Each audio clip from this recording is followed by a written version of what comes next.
जैसा एक पुस्तक उसका 41 उसका 8 परमेश्वर हमारे साथ में, डरने की कभी जरूरत नहीं है, वो परमेश्वर हमारे साथ में है। मेरे दास इस्राएल, हे मेरे चुने हुए याकूब, हे मेरे मित्र अब्राहम के वंश, तू जिसे मैंने पृथ्वी के दूर दूर के देशों से लिया और पृथ्वी के छोर से बुलाकर यह कहा, तो मेरा दास है, मैंने तुझे चुना और तजा नहीं है। मत डर क्योंकि मैं तेरे संग हूँ, इधर उधर मत भाग क्योंकि मैं तेरा परमेश्वर हूँ। मैं तुझे दृढ़ करूंगा और तेरी सहायता करूंगा और अपने दरबे में दाहिने हाथ से मैं तुझे संभाले रखूंगा। देख, जो तुझसे क्रोधित हैं वे सब लज्जित होंगे, जो तुझसे झगड़ते हैं उनके मुकाले होंगे और वे नष्ट होकर मिटेंगे। जो तुझसे लड़ते हैं उन्हें ढूंढने पर भी तू न पाएगा, जो तुझसे युद्ध करते हुए नष्ट होकर मिट जाएंगे। क्योंकि मैं तेरा परमेश्वर यहोवा तेरा दाहिना हाथ पकड़कर कहूंगा, मत डर क्योंकि मैं तेरी सहायता करूंगा। जोर से बोले आमीन। आज का वचन जोर से और तारीफ करें जब परमेश्वर के वचन से।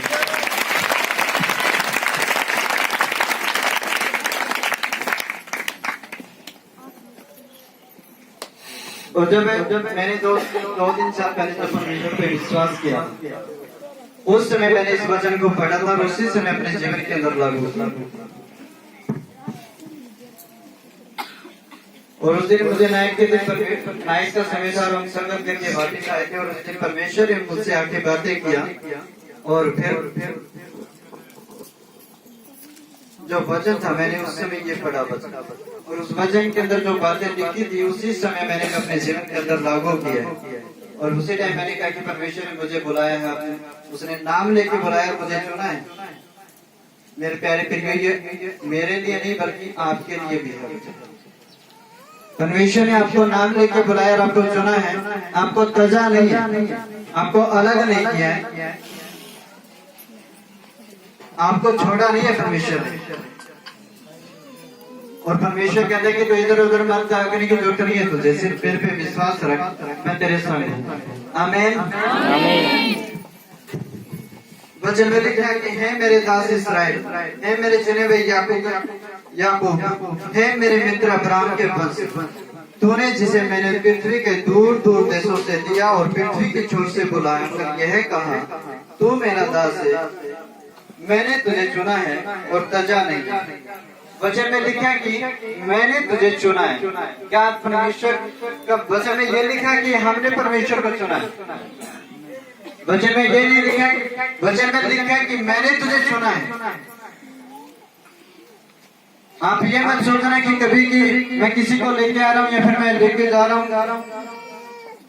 आप उसे लेके जा रहे, ये मत कभी सोचना, क्योंकि वो परमेश्वर का चुना हुआ है, उससे परमेश्वर ने उसको बुलाया है। आप तो सिर्फ एक डाकिया का काम कर रहे हैं, आपका और कोई रोल नहीं है उसमें।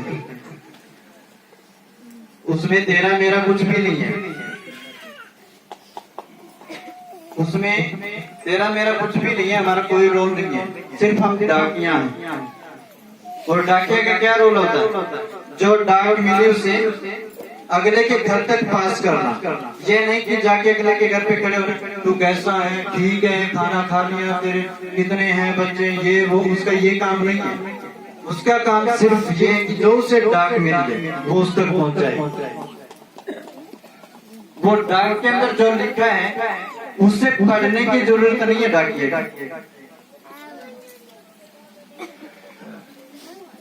और नहीं किसी की हाल चाल पूछने की जरूरत, क्योंकि जो उसके लिए जो मैसेज आ चुका है डाक के अंदर, वो सिर्फ उसे डाक पकड़ा, वो परमेश्वर ने उसको चुना है। आज हम अगर किसी विश्वासी के पास में जा रहे हैं, अगर हम हम परमेश्वर का किसी को वचन सुना रहे, कोई नया परिवार, नया सदस्य, हम उसको वचन बता रहे हैं, तो हमें परमेश्वर ने भेजा, वो सिर्फ डाक देगा कि जाके इसको ये बोल, और वो चुनना वो परमेश्वर के हाथ में, वो बीज उसके जीवन में होगा ना, वो परमेश्वर के हाथ में। वो परमेश्वर ने काम करना उसके जीवन में। अगर आपने उसके जीवन में वचन बीज दिया है, वो परमेश्वर ने लेके आना है।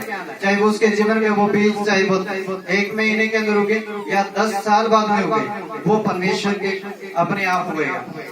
यहाँ पे पंजाब में एक पास्टर था, आज मैं उसकी गवाही देता हूँ। उसने 15-20 साल तक वो परमेश्वर का प्रचार करता रहा गांव के अंदर तक कि परमेश्वर आने वाला है, तुम विश्वास करो, परमेश्वर आने वाला है, और अपने पापों से मन फिराओ।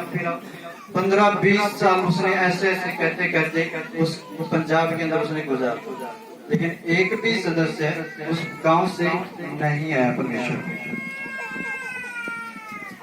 वो परमेश्वर की सेवाएं करता रहा और सबके पास में घर घर जाके ये बोलता रहा कि परमेश्वर के अंदर आओ, आप मन फिराओ, आप परमेश्वर की हजूरी में जाओ, आप परमेश्वर से बातें करो, परमेश्वर आपको हर पाप से, हर बीमारी से आजाद करने के लिए तैयार है।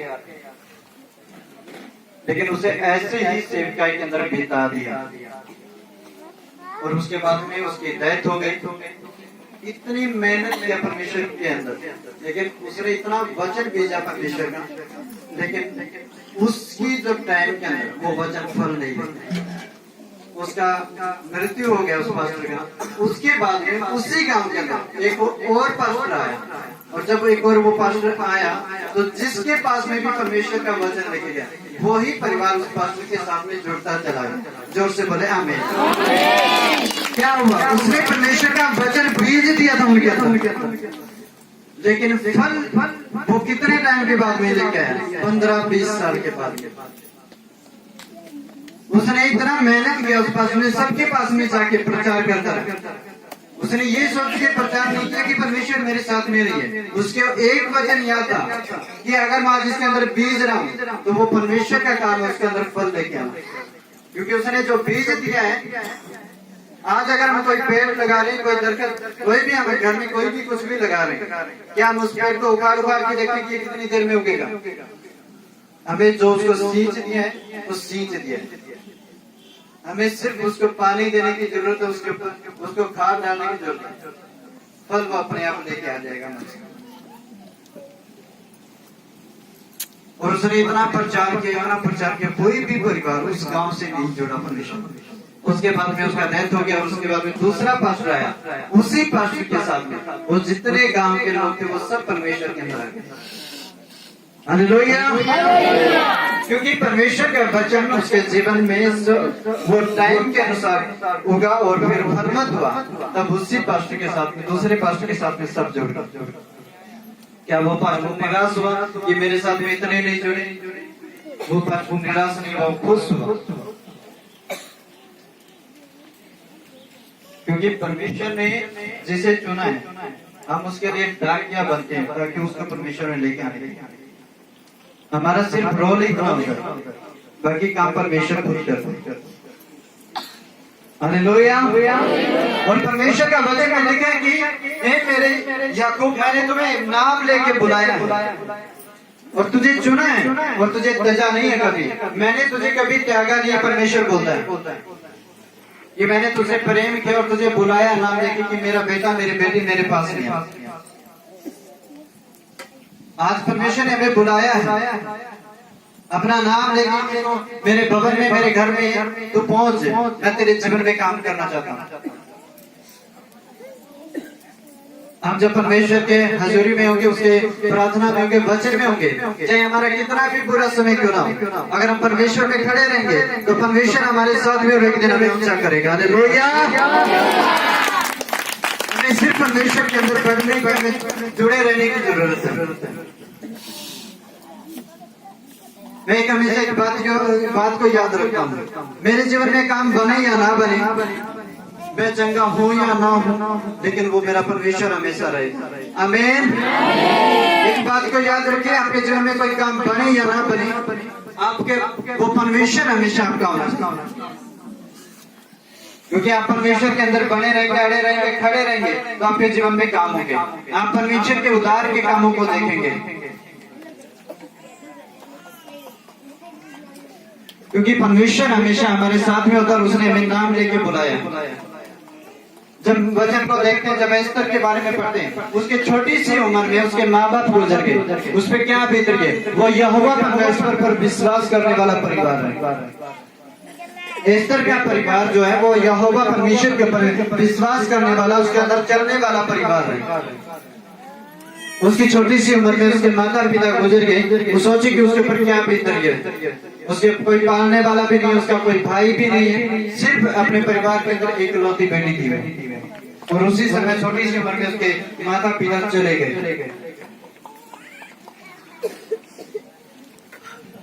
कई बार हम सोचते हैं कि हमारे जीवन में परमेश्वर में हम बढ़ रहे हैं, लेकिन हम इतने समय से मसीह में काम नहीं कर रहे, मैं इतने मुसीबत में या मेरे समस्या इतने बन गए। आप उससे परेशान मत हो। आप जब भी आप वचन को पढ़ेंगे, आपको पता चलेगा कि परमेश्वर हमें मजबूत करेगा वचनों के द्वारा। और जब भी मैं एस्तर के बारे में पढ़ता हूँ तो उस समय बहुत ज्यादा खुशी होती है कि सच में इतने बुरे समय के अंदर भी वो परमेश्वर के अंदर खड़ी रही और अड़ी रही। और वो परमेश्वर के नाम में जब खड़ी और अड़ी रही, तब एक दिन क्या हुई, वो ऊंची की गई और यहूदियों के लिए एक आशीष और बरकत बन गई। आमीन। आप भी दूसरों के लिए आशीष का विषय बनेंगे। आपके जीवन में परमेश्वर टेस्टमनियां खड़ी करेगा, बहुत बड़ी बड़ी टेस्टमनी खड़ी होगी आपके जीवन में, अगर आप अड़े और खड़े रहेंगे, परमेश्वर पर विश्वास रखेंगे। आप एक बात हमेशा याद रखिए कि परमेश्वर ने मुझे कहा है कि उसने हमें नाम लेके बुलाया और हमें चुना है, हमें तजा नहीं है उसने। और उसने एक बात कही कि मैं तुम्हारा दाहिना हाथ पकड़ के तुम्हें संभाल के रखूंगा, ताकि तुम्हारे पांव को कभी भी ठेस ना आए। आमीन। क्योंकि वो परमेश्वर हमसे बहुत ज्यादा प्यार करता है और हमेशा हमारे साथ में रहता है। हमें कभी भी डरने की जरूरत नहीं है, कितनी भी बड़ी समस्या, कितनी भी बड़ी मुसीबत क्यों ना। जब छोटी सी उम्र में जब एस्तर के माता पिता गुजर गए, उसके बाद में उसके रिश्तेदारों ने उसको पाला है और फिर भी उसका विश्वास यहोवा परमेश्वर पर रहा।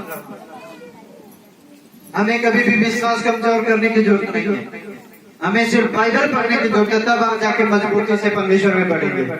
क्योंकि हमें शिक्षा मिलेगी परमेश्वर के वचन के द्वारा कि देखिए ये परमेश्वर के दास इस बाइबल के अंदर हुए, बाइबल के अंदर जिनका नाम है, जितने परमेश्वर के दास हैं, वो ऐसे वैसे दास नहीं, बहुत बड़े दास हुए परमेश्वर। एक पवित्र ग्रंथ के अंदर किसी का नाम आना बहुत बड़ी बात है, ये छोटी बात नहीं है।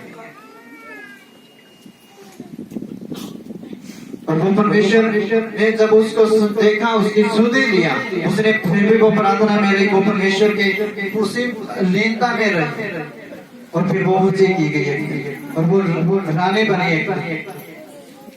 आप भी एक दिन राजा होंगे अगर आप परमेश्वर में विश्वास रखेंगे और पूरे समय में भी अगर आप खड़े रहेंगे। हालेलुया।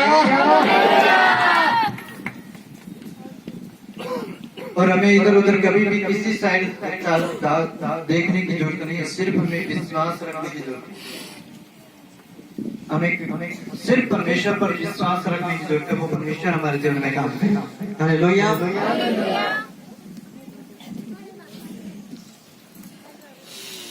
मत डर, क्योंकि मैं तेरे संग हूँ, इधर उधर मत जा, क्योंकि मैं तेरा परमेश्वर, मैं तुझे दृढ़ करूंगा और तेरी सहायता करूंगा और अपने धर्मी में दाहिने हाथ से मैं तुझे संभाले रखूंगा। परमेश्वर का वचन कहता है कि तुझे डरने की जरूरत नहीं है, तो इधर उधर मत आ, मैं तुझे क्या करूंगा, दृढ़ करूंगा। मजबूत करना किसी मनुष्य के हाथ में नहीं, बल्कि वो परमेश्वर के हाथ में। अगर आप परमेश्वर में प्रार्थना करेंगे, अगर आप परमेश्वर से बोलेंगे कि परमेश्वर, आप पूरे समय के अंदर भी अगर आप प्रार्थना कर रहे हैं, अगर आपके ऊपर कोई समस्या, आप प्रार्थना कर रहे हैं कि परमेश्वर मुझे मजबूत कर, उस समय के अंदर भी परमेश्वर आपकी सुधि लेकर आपको मजबूत करेगा। वो तब होंगे जब आप परमेश्वर के अंदर बैठते जाएंगे और परमेश्वर आपके जीवन में काम करेगा। आपको किसी और की ओर देखने की जरूरत नहीं है, मनुष्य की ओर देखने की जरूरत नहीं है, सिर्फ परमेश्वर की ओर उसके सामने प्रार्थना करने की जरूरत है। आप अपने संसारिक पिता के सामने हर बात रखते, अपने माता पिता के सामने, वो हमारा जीवित परमेश्वर है। आप उसके सामने भी अपनी हर बातें शेयर करेंगे, परमेश्वर मेरे जीवन में ये बातें हैं, मेरे जीवन में ये समस्या है, या मेरे जीवन में ये पाप काम कर रहे हैं, वो परमेश्वर छुटकारा देगा और आपको मजबूत करेगा, आपको दृढ़ करेगा और अपनी सहायता करेगा। और आप परमेश्वर में मजबूत किए जाएंगे। और परमेश्वर कहता है कि मैं तुझे दरबे में लाएंगे हाथ से संभाल के रखूंगा, तेरे ऊपर कभी भी ठेस नहीं आएगी। आप बस परमेश्वर में चलते रहे, परमेश्वर के ऊपर विश्वास रखिए और परमेश्वर आपके जीवन में बहुत काम करेगा। आपको कभी पीछे मुड़ के देखने की जरूरत नहीं है, क्योंकि जो हल सीखता है, जो अपने बलदों के लिए अपने साथ में जब खेत के अंदर है, जब बिजाई करता है, जिनके पास में जो खेत बीजते, जिनके पास में बलद है, अब तो ट्रैक्टर के साथ में होता सारा काम। पहले तो बैल होते थे और बैल के साथ में सारा काम किया जाता है। और जब हाड़ी होता है, जो उसके ऊपर बैल का जो उसको पकड़ के जब वो सींचता है पूरे खेत को, वो कभी ये नहीं देखता कि क्या बीज रहा है, उसका सिर्फ ध्यान आगे होता है। और उसके अंदर बोर के अंदर वो अनाज डालता रहता है और पीछे अपने आप बीजते चले जाते हैं। क्या वो ये देखता है चल रहा है? अगर वो पीछे मुड़ के देखेगा तो वो बैल जो है वो उस किले में नहीं होंगे, वो दूसरे किले में चले जाएंगे। क्योंकि जब हाली जब बैल की उसके ऊपर हाथ रखता है, जब उसके बैल की ओर देखता रहता है, तो बैल की निगाहें सीधी रहती है। अगर वो बैल पे से ध्यान हटा लेता है तो वो बैल दूसरा रास्ता पकड़ जाता है। वचन में भी लिखा है, अगर एक हाली हल जोतते टाइम अगर वो पीछे मुड़ के देखे, वचन में लिखी हुई है ये बात। क्योंकि वो अपने हम अगर परमेश्वर में बढ़ रहे हैं, अगर हम पीछे मुड़ के देखेंगे कि हमारे जीवन में क्या हो रहा है, जब मेरे पीछे कौन क्या कह रहा है, आप अगर उसको देखते रहेंगे तो आप परमेश्वर में आगे नहीं बढ़ेंगे, आप दूसरे पटड़ी पे चढ़ जाएंगे। आप पीछे मुड़ के मत देखो, सिर्फ आप परमेश्वर में बढ़ते जाओ। आप लोग पीछे कुछ भी कहें, कुछ भी बोलते रहे, डोंट वरी, परमेश्वर में बढ़ते जाओ, परमेश्वर के अंदर बढ़ते जाओ, परमेश्वर पर विश्वास रखो। परमेश्वर हमेशा आपके साथ में जोर से बोले आमीन।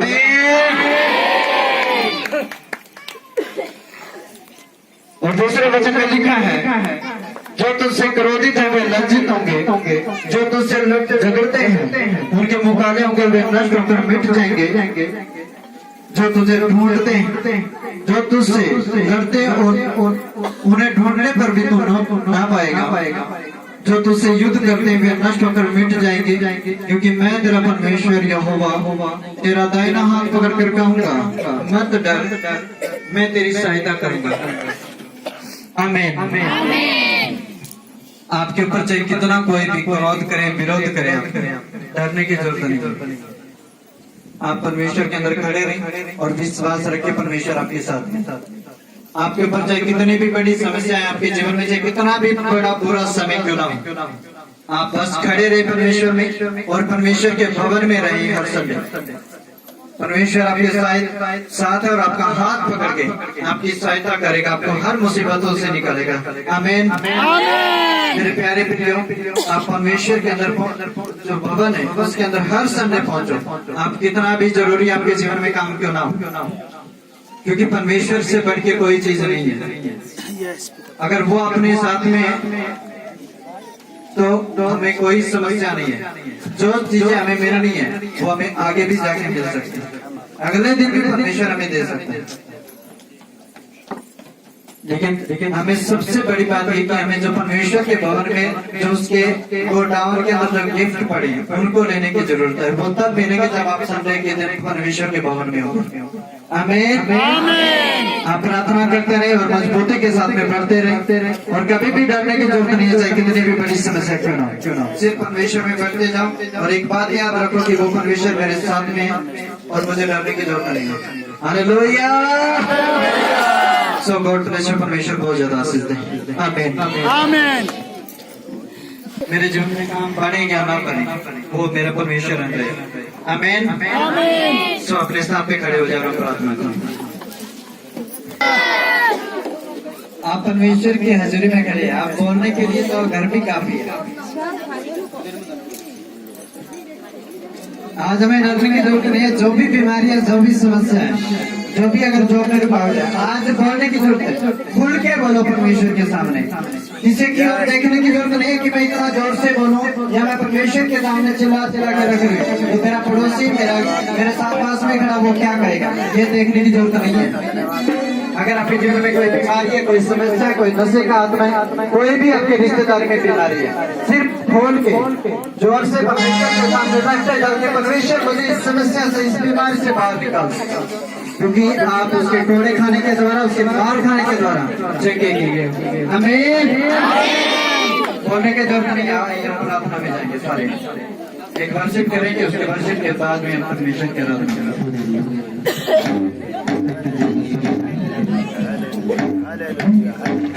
सारे खानों के आंख बंद कराएंगे। आज परमेश्वर के सामने रख देंगे अपनी बातें, वो परमेश्वर आपके हर बातों को सुनने के लिए तैयार आपके बीच में। वो है पाक खुदा बंदिया, तो जाने दे समय और मुँह में तू बस जा, तू बस जा।